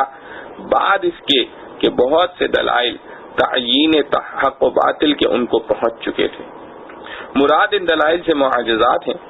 موسیٰ علیہ السلام کے، جن میں سے غرق فرعون تک بہتوں کا مشاہدہ ہو چکا تھا. پھر ہم نے ان سے درگزر کر دیا تھا، اور موسیٰ علیہ السلام کو ہم نے بڑا روب دیا تھا. اس روب پر اور ہماری درگزر اور عنایت پر ان لوگوں کی یہ کیفیت تھی کہ نہ عنایت سے متاثر ہوتے تھے نہ روب سے، اور ہم نے ان لوگوں سے تورات پر عمل کرنے کے قول و قرار لینے کے واسطے کوہ طور کو اٹھا کر ان کے اوپر محاذات میں معلق کر دیا تھا، اور ہم نے ان کو یہ حکم دیا تھا کہ دروازے میں عاجزی سے داخل ہونا، اور ہم نے ان کو یہ حکم دیا تھا کہ یوم ہفتہ کے بارے میں جو حکم تم کو ملا ہے کہ اس میں شکار نہ کریں، اس میں حد شرع سے تجاوز مت کرنا، اور اس کے علاوہ اور بھی ہم نے ان سے قول و قرار نہایت شدید لیے، جس کا بیان وَإِذْ أَخَذْنَا مِيثَاقَ بَنِي إِسْرَائِيلَ میں مذکور ہے، لیکن ان لوگوں نے باوجود اس قدر اہتمام کے پھر اپنے عہدوں کو توڑ ڈالا. معارف و مسائل. یہودیوں کے کچھ سردار حضرت صلی اللہ علیہ وسلم کی خدمت میں آئے اور آپ صلی اللہ علیہ وسلم سے مطالبہ کیا کہ جس طرح موسیٰ علیہ السلام پر لکھی ہوئی کتاب آسمان سے نازل ہوئی تھی، اسی طرح کی ایک کتاب آپ صلی اللہ علیہ وسلم بھی آسمان سے لائیں تو ہم ایمان لے آئیں گے. ان کا مطالبہ اس لیے نہیں تھا کہ وہ دل سے ایمان لانا چاہتے تھے، اور یہ ان کی ایک شرط تھی، بلکہ وہ ہٹ دھرمی اور ضد کی وجہ سے کوئی نہ کوئی عذر کرتے ہی رہتے تھے. اللہ تعالیٰ نے یہ آیت نازل فرما کر حضرت صلی اللہ علیہ وسلم کو حقیقت حال سے آگاہ فرمایا اور ان کی تسلی کر دی کہ در حقیقت یہ قوم ہی ایسی ہے کہ اللہ تعالیٰ کے رسولوں کو ستاتی رہتی ہے اور اللہ تعالیٰ کے خلاف بغاوت کرنے کے لیے بڑی سے بڑی حرکت بھی کر گزرتی ہے. ان کے آباء و اجداد نے موسیٰ علیہ السلام سے اس سے بھی زیادہ بڑی بات کا مطالبہ کیا تھا کہ ہمیں اللہ تعالیٰ کھلم کھلا دکھلایا جائے. ان کی اس گستاخی پر آسمان سے بجلی آئی اور ان کو ہلاک کر دیا. پھر توحید اور خدائے وحدہ لا شریک کے براہین و بینات کو اچھی طرح سمجھنے بوجھنے کے بعد بھی خالق حقیقی کے بجائے بچڑے کو معبود بنا بیٹھے تھے. لیکن اس سب کچھ کے باوجود ہم نے عفو و درگزر سے کام لیا، ورنہ تو موقع اس کا تھا کہ ان کا قلعہ قمع کیا جاتا اور اپنے پیغمبر حضرت موسیٰ علیہ السلام کو ہم نے غلبہ عطا کیا. ایک موقع ایسا بھی آیا تھا کہ ان لوگوں نے تورات کی شریعت کو ماننے سے صاف انکار کر دیا تھا، تو ہم نے پہاڑ طور اٹھا کر ان پر معلق کر دیا کہ شریعت کو ماننا ہی ہوگا ورنہ پہاڑ کے نیچے کچل دیے جاؤ گے. ہم نے ان سے یہ بھی کہا کہ جب شہر ایلیا کے دروازے میں داخل ہو تو نہایت عاجزی سے اطاعت خداوندی کے جذبے سے سرشار سر جھکائے ہوئے داخل ہو. یہ بھی ہم نے ان سے کہہ دیا تھا کہ ہفتے کے روز مچھلیوں کا شکار نہ کھیلو، یہ ہمارا حکم ہے، اس سے روگردانی نہ کرو. اور اس طرح ہم نے ان سے مضبوط عہد لے لیا تھا. لیکن ہوا یوں کہ انہوں نے ایک ایک کر کے احکام کی خلاف ورزی کی اور ہمارے عہد کو توڑ ڈالا، تو ہم نے دنیا میں بھی ان کو ذلیل کر دیا اور آخرت میں بھی ان کو بدترین سزا بھگتنی ہوگی. فَبِمَا نَقْضِهِمْ مِيثَاقَهُمْ وَكُفْرِهِمْ بِآيَاتِ اللَّهِ وَقَتْلِهِمُ الْأَنبِيَاءَ بِغَيْرِ حَقٍّ وَقَوْلِهِمْ قُلُوبُنَا غُلْفٌ بَلْ طَبَعَ اللَّهُ عَلَيْهَا بِكُفْرِهِمْ فَلَا يُؤْمِنُونَ إِلَّا قَلِيلًا وَبِكُفْرِهِمْ وَقَوْلِهِمْ عَلَى مَرْيَمَ بُهْتَانًا عَظِيمًا وَبِكُفْرِهِمْ وَقَوْلِهِمْ عَلَى مَرْيَمَ بُهْتَانًا عَظِيمًا وَقَوْلِهِمْ إِنَّا قَتَلْنَا الْمَسِيحَ عِيسَى ابْنَ مَرْيَمَ رَسُولَ اللَّهِ وَمَا قَتَلُوهُ وَمَا صَلَبُوهُ وَلَكِنْ شُبِّهَ لَهُمْ وَإِنَّ الَّذِينَ اخْتَلَفُوا فِيهِ لَفِي شَكٍّ مِّنْهُ مَا لَهُم بِهِ مِنْ عِلْمٍ إِلَّا اتِّبَاعَ الظَّنِّ وَمَا قَتَلُوهُ يَقِينًا بَلْ رَفَعَهُ اللَّهُ إِلَيْهِ وَكَانَ اللَّهُ عَزِيزًا حَكِيمًا. وَإِن مِّنْ أَهْلِ الْكِتَابِ إِلَّا لَيُؤْمِنَنَّ بِهِ قَبْلَ مَوْتِهِ وَيَوْمَ الْقِيَامَةِ يَكُونُ عَلَيْهِمْ شَهِيدًا. ان کو جو سزا ملی سو ان کی عہد شکنی پر اور منکر ہونے پر اللہ کی آیتوں سے اور خون کرنے پر پیغمبروں کا ناحق اور اس کہنے پر کہ ہمارے دل پر غلاف ہے. سو یہ نہیں بلکہ اللہ نے مہر کر دی ان کے دل پر کفر کے سبب، سو ایمان نہیں لاتے مگر کم. اور ان کے کفر پر اور مریم پر بڑا طوفان باندھنے پر اور ان کے اس کہنے پر کہ ہم نے قتل کیا مسیح عیسیٰ مریم کے بیٹے کو جو رسول تھا اللہ کا، اور انہوں نے نہ اس کو مارا اور نہ سولی پر چڑھایا بلکہ وہی صورت بن گئی ان کے آگے. اور جو لوگ اس میں مختلف باتیں کرتے ہیں تو وہ لوگ اس جگہ شبے میں پڑے ہوئے ہیں. کچھ نہیں ان کو اس کی خبر، صرف اٹکل پر چل رہے ہیں. اور اس کو قتل نہیں کیا بے شک بلکہ اس کو اٹھا لیا اللہ نے اپنی طرف، اور اللہ ہے زبردست حکمت والا. اور جتنے فرقے ہیں اہل کتاب کے سو عیسیٰ پر یقین لاویں گے اس کی موت سے پہلے، اور قیامت کے دن ہوگا ان پر گواہ. ربط آیات ماں قبل کی آیات میں بھی یہود کی شرارتوں کا ذکر تھا اور ان شرارتوں کی وجہ سے ان پر لعن طعن اور سزا کا بیان ہوا تھا. ان آیات میں بھی یہود کے بعض جرائم کی تفصیل مذکور ہے. اس کے ضمن میں حضرت عیسیٰ علیہ السلام کے متعلق ان کے باطل خیال کی تردید کی گئی ہے، اور یہ واضح کر دیا گیا ہے کہ حضرت عیسیٰ علیہ السلام کو اللہ تعالیٰ نے ان کے ظلم و ستم سے بچا کر زندہ آسمان پر اٹھا لیا ہے۔ یہ لوگ جو دعویٰ کرتے ہیں کہ ہم نے عیسیٰ علیہ السلام کو قتل کر دیا ہے اور ان کو سولی دی ہے، یہ سراسر جھوٹا دعویٰ ہے۔ جس شخص کو انہوں نے قتل کیا تھا وہ عیسیٰ علیہ السلام نہیں تھے، بلکہ ان کے ہم شکل ایک دوسرا شخص تھا جس کو قتل کر کے یہ لوگ یوں سمجھنے لگے کہ ہم نے عیسیٰ علیہ السلام کو قتل کر دیا۔ خلاصہ تفسیر، ہم نے ان کی حرکتوں کی وجہ سے سزائے لعنت و غضب و ذلت و مسخ وغیرہ میں مبتلا کیا، یعنی ان کی عہد شکنی کی وجہ سے، ان کے کفر و انکار کی وجہ سے احکام الہیہ کے ساتھ، اور ان کے قتل کرنے کی وجہ سے انبیاء علیہ السلام کو، جو ان کے نزدیک بھی ناحق تھا، اور ان کے اس مقولے کی وجہ سے کہ ہمارے قلوب ایسے محفوظ ہیں کہ ان میں مخالف مذہب یعنی اسلام کا اثر نہیں ہوتا، تو مذہب پر ہم خوب پختہ ہیں۔ حق تعالیٰ اس پر رد فرماتے ہیں کہ یہ مضبوطی اور پختگی نہیں ہے، بلکہ ان کے کفر کے سبب ان کے قلوب پر اللہ تعالیٰ نے بند لگا دیا ہے کہ حق بات کی ان میں تاثیر نہیں ہوتی، ان میں ایمان نہیں مگر قدر قلیل، اور قدر قلیل ایمان مقبول نہیں، بس کافر ہی ٹھہرے۔ اور ہم نے ان کی کو سزائے لعنت وغیرہ میں ان وجوہ سے بھی مبتلا کیا، یعنی ان کے خاص کفر کی وجہ سے، اور تفصیل اس کی یہ ہے کہ حضرت مریم علیہ السلام پر ان کے بڑا بھاری بہتان دھرنے کی وجہ سے، جس سے تکذیب عیسیٰ علیہ السلام کی بھی لازم آتی ہے، کیونکہ عیسیٰ علیہ السلام اپنے معجزے سے ان کی برات ظاہر فرما چکے ہیں، اور نیز بطور تفاخر کے ان کے اس کہنے کی وجہ سے کہ ہم نے مسیح عیسیٰ ابن مریم کو جو کہ رسول ہیں اللہ تعالیٰ کے قتل کر دیا، یہ کہنا خود دلیل ہے عداوت کی، اور عداوت انبیاء علیہ السلام کے ساتھ کفر ہے، نیز اس میں دعویٰ ہے قتل کا، اور قتل نبی بھی کفر ہے، اور دعویٰ کفر کا بھی کفر ہے، حالانکہ علاوہ کفر ہونے کے خود ان کا یہ دعویٰ بھی غلط ہے، کیونکہ انہوں نے یعنی یہود نے نہ ان کو یعنی عیسیٰ علیہ السلام کو قتل کیا اور نہ ان کو سولی پر چڑھایا، لیکن ان کو یعنی یہود کو اشتباہ ہو گیا، اور جو لوگ اہل کتاب میں سے ان کے یعنی عیسیٰ علیہ السلام کے بارے میں اختلاف کرتے ہیں وہ غلط خیال میں مبتلا ہیں، ان کے پاس اس پر کوئی صحیح دلیل موجود نہیں بجز تخمینی باتوں پر عمل کرنے کے، اور انہوں نے یعنی یہود نے ان کو یعنی عیسیٰ علیہ السلام کو یقینی بات ہے کہ قتل نہیں کیا جس کا وہ دعویٰ کرتے ہیں، بلکہ ان کو خدا تعالیٰ نے اپنی طرف یعنی آسمان پر اٹھا لیا اور ایک اور شخص کو ان کا ہم شکل بنا دیا، اور وہ مصلوب و مقتول ہوا، اور یہی سبب ہوا یہود کے اشتباہ کا، اور اس اشتباہ نے اہل کتاب میں اختلاف پیدا کیا، اور اللہ تعالیٰ بڑے زبردست یعنی قدرت والے، حکمت والے ہیں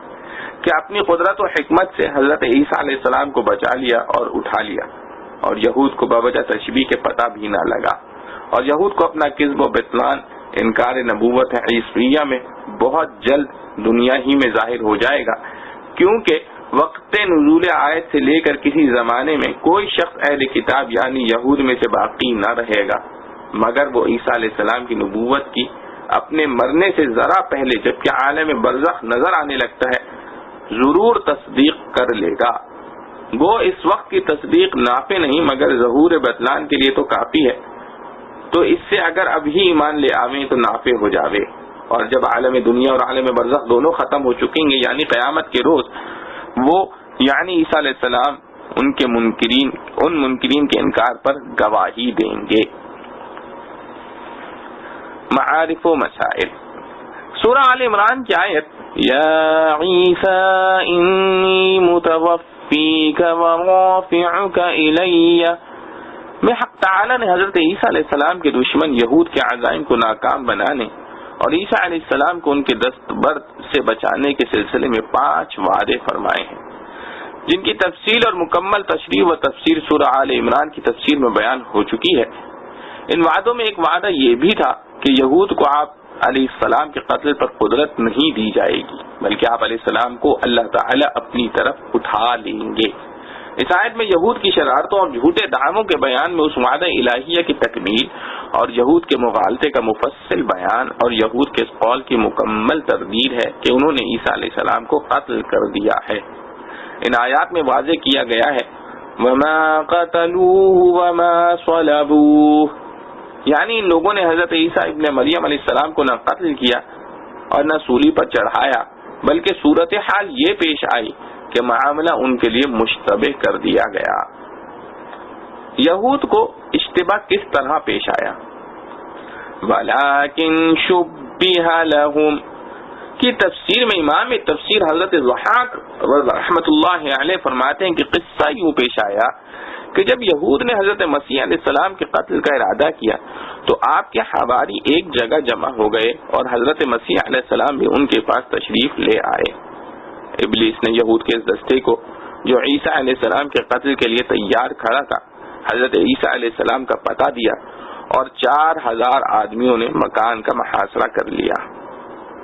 حضرت عیسیٰ علیہ السلام نے اپنے حواریین سے فرمایا کہ تم میں سے کوئی شخص اس کے لیے آمادہ ہے کہ باہر نکلے اور اس کو قتل کر دیا جائے اور پھر جنت میں میرے ساتھ ہو۔ ان میں سے ایک آدمی نے اس عرض کے لیے اپنے آپ کو پیش کر دیا۔ آپ نے اس کو اپنا کرتا امامہ عطا کیا، پھر اس پر آپ علیہ السلام کی مشابہت ڈال دی گئی، اور جب وہ باہر نکل آیا تو یہود اسے پکڑ کر لے گئے اور سولی پر چڑھا دیا اور حضرت عیسیٰ علیہ السلام کو اٹھا لیا گیا۔ بعض روایات میں ہے کہ یہودیوں نے ایک شخص تیتلانوس کو حضرت عیسیٰ علیہ السلام کے قتل کے واسطے بھیجا تھا۔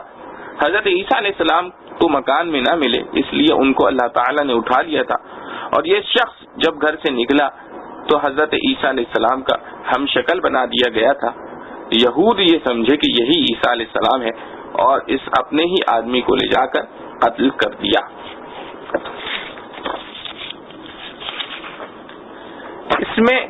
ان میں سے جو بھی صورتحال پیش آئی ہو سب کی گنجائش ہے۔ قرآن کریم نے کسی خاص صورت کو تو متعین نہیں فرمایا، اس لیے حقیقت حال کا صحیح علم تو اللہ تعالی ہی کو ہے۔ البتہ قرآن کریم نے جملے اور دوسری تفصیلی روایات سے یہ قدر مشترک ضرور قرآن کریم نے اس جملے اور دوسری تفصیلی روایات سے یہ قدر مشترک ضرور نکلتی ہے کہ یہود و نصارہ کو زبردست مغالطہ ہو گیا تھا۔ حقیقی واقعہ ان سے پوشیدہ رہا اور اپنے اپنے گمان و قیاس کے مطابق انہوں نے طرح طرح کے دعوے کیے اور ان کے آپس ہی میں اختلافات پیدا ہو گئے۔ اس حقیقت کی طرف قرآن کریم کے الفاظ میں اشارہ کیا گیا ہے وَإِنَّ الَّذِينَ اخْتَلَفُوا فِيهِ لَفِي شَكٍّ مِّنْهُ مَا لَهُم بِهِ مِنْ عِلْمٍ إِلَّا اتِّبَاعَ الظَّنِّ وَمَا قَتَلُوهُ يَقِينًا، کہ ان کے پاس صحیح علم کی بنیاد پر کوئی یقینی بات نہیں ہے۔ جن لوگوں نے حضرت مسیح علیہ السلام کے بارے میں اختلاف کر کے طرح طرح کے دعوے کیے ہیں، یہ سب شک اور اٹکل کی باتیں ہیں۔ صحیح صورت واقعہ یہ ہے کہ انہوں نے حضرت مسیح علیہ السلام کو یقیناً قتل نہیں کیا، بلکہ اللہ تعالیٰ نے ان کو اپنی طرف اٹھا لیا۔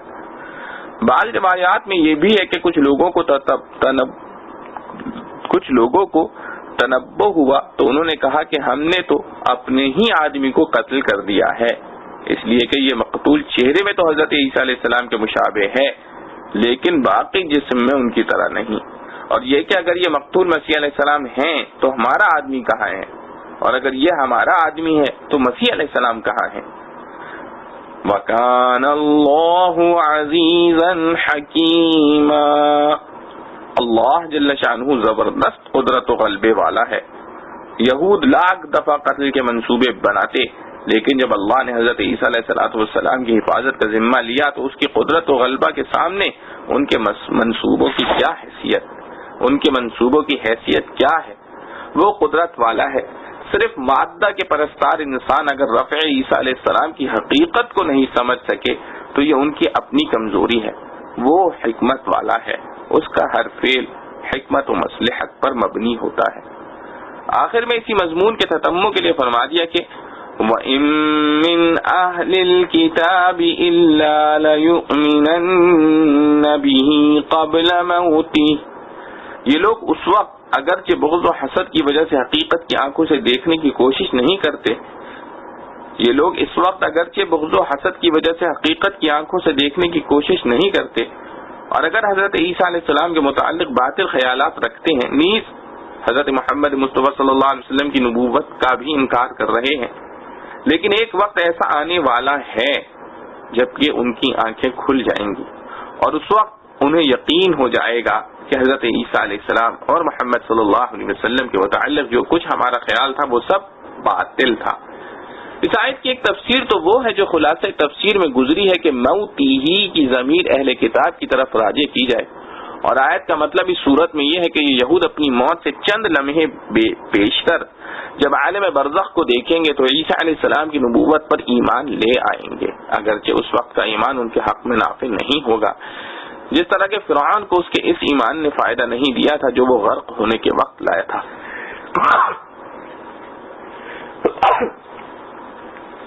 دوسری تفسیر جس کو صحابہ رضوان اللہ علیہ مجمعین و تابعین علیہ الرحمہ کی بڑی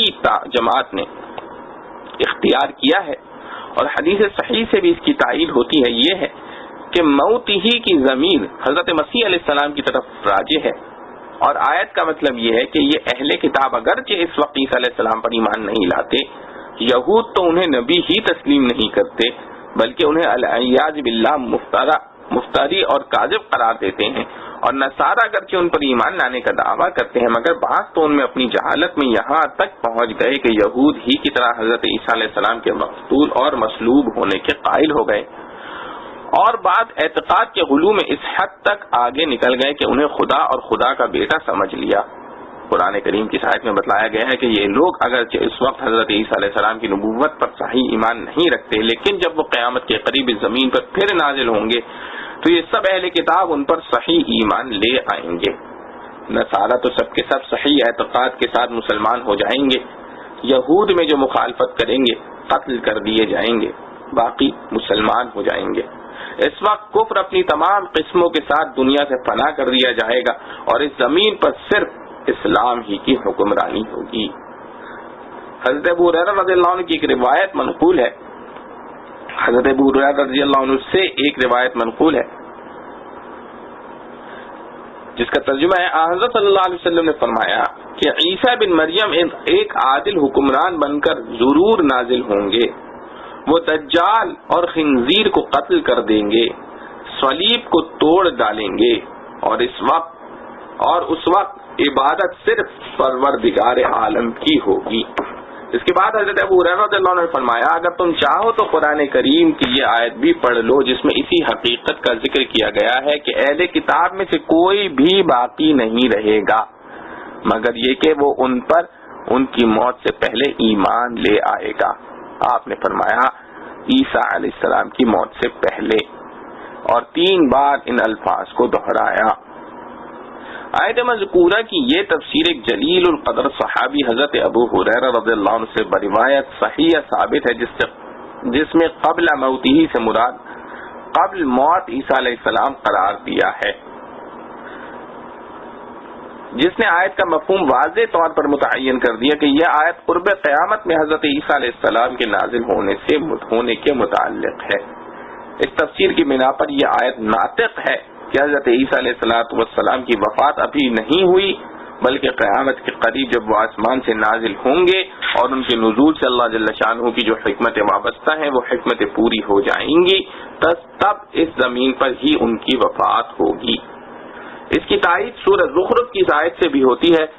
وَإِنَّهُ لَعِلْمٌ لِلسَّاعَةِ فَلَا تَمْتَرُنَّ بِهَا وَاتَّبَعُونِ، یعنی عیسیٰ علیہ السلام کی قیامت کی ایک نشانی ہے،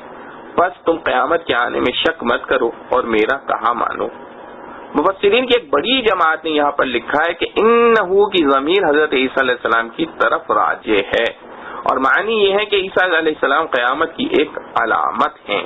اس سے معلوم ہوا کہ اس آیت میں حضرت مسیح علیہ السلام کے نزول کی خبر دی گئی ہے کہ وہ قیامت کے قریب نازل ہوں گے اور ان کا آنا قیامت کی علامات میں سے ہوگا۔ اس آیت میں ایک دوسری قرات لعلم بھی منقول ہے، اس سے یہ معنی زیادہ واضح ہو جاتے ہیں کیونکہ علم بفتح للام کے معنی علامت کے ہیں۔ حضرت عبداللہ بن ابن عباس رضی اللہ عنہ کی تفسیر بھی اسی کی مؤید ہے۔ عن ابن عباس رضی اللہ عنہ فی قولہ تعالی وَإِنَّهُ لَعِلْمٌ لِلسَّاعَةِ قَالَ خُرُوجُ عِيسَىٰ علیہ السلام قبل یوم القیامہ. حضرت ابن عباس رضی اللہ عنہ سے وَإِنَّهُ لَعِلْمُ السَّاعَةِ کے بارے میں منقول ہے کہ اس سے حضرت عیسیٰ علیہ السلام مراد ہیں جو قیامت سے پہلے تشریف لائیں گے. خلاصہ یہ ہے کہ آیت مذکورہ قبل موتہ کے ساتھ جب حضرت ابو ہریرہ رضی اللہ عنہ کی حدیث صحیح کے ساتھ تفسیر کو شامل کیا جائے تو اس سے واضح طور پر حضرت عیسیٰ علیہ السلام کا زندہ ہونا اور پھر قرب قیامت میں نازل ہو کر یہود پر مکمل غلبہ پانا ثابت ہو جاتا ہے. اسی طرح آیت وَإِنَّهُ لَعِلْمٌ لِلسَّاعَةِ سے بھی حسب تفسیر ابن عباس رضی اللہ عنہ یہ مضمون یقینی ہو جاتا ہے. امام تفسیر ابن کثیر رحمۃ اللہ علیہ نے آیت وَإِنَّهُ لَعِلْمٌ لِلسَّاعَةِ کی تفسیر میں لکھا ہے رسول اللہ صلی اللہ علیہ وسلم کی حدیث اس معاملے میں متواتر ہے کہ آپ صلی اللہ علیہ وسلم نے قیامت سے پہلے عیسیٰ علیہ السلام کے دنیا میں نازل ہونے کی خبر دی ہے. ان روایات متواترہ کو ہمارے استاد حجت الاسلام حضرت مولانا محمد انور شاہ کشمیری رحمۃ اللہ علیہ نے جمع فرمایا جن کی تعداد 100 سے زیادہ ہے. حضرت استاد کے حکم پر آقا نے اس مجموعے کو بزبان عربی مرتب کیا. حضرت رحمۃ اللہ علیہ نے اس کا نام التصریح بما تواتر فی نزول المسیح تجویز فرمایا جو اسی زمانے میں شائع ہو چکا تھا. حال میں حلب شام کے ایک بڑے عالم علامہ عبد الفتاح ابو غدہ نے مزید شرح و حواشی کا اضافہ کر کے بیروت میں اعلیٰ کتابت کے ساتھ شائع کرایا ہے. آخر زمانے میں حضرت عیسیٰ علیہ السلام کے نزول کا عقیدہ قطعی اور اجماعی ہے جس کا منکر کافر ہے. یہ مضمون آیات مذکورہ سے بھی واضح ہو چکا ہے اور اس کی پوری تفصیل سورہ آل عمران میں گزر چکی ہے. وہاں دیکھ لی جائے. اس میں ان شبہات کا بھی جواب مذکور ہے جو اس زمانے کے بعض ملحدین کی طرف سے اس عقیدے کو مشکوک بنانے کے لیے پیش کیے گئے ہیں. واللہ ولی الہدایہ. اللہ تعالی جل جلالہ وعم نوالہ سے دعا ہے کہ جو کچھ پڑھا سنا گیا ہمیں اس پر عمل کرنے کی توفیق نصیب فرمائے. وآخر دعوانا ان الحمد للہ رب العالمین.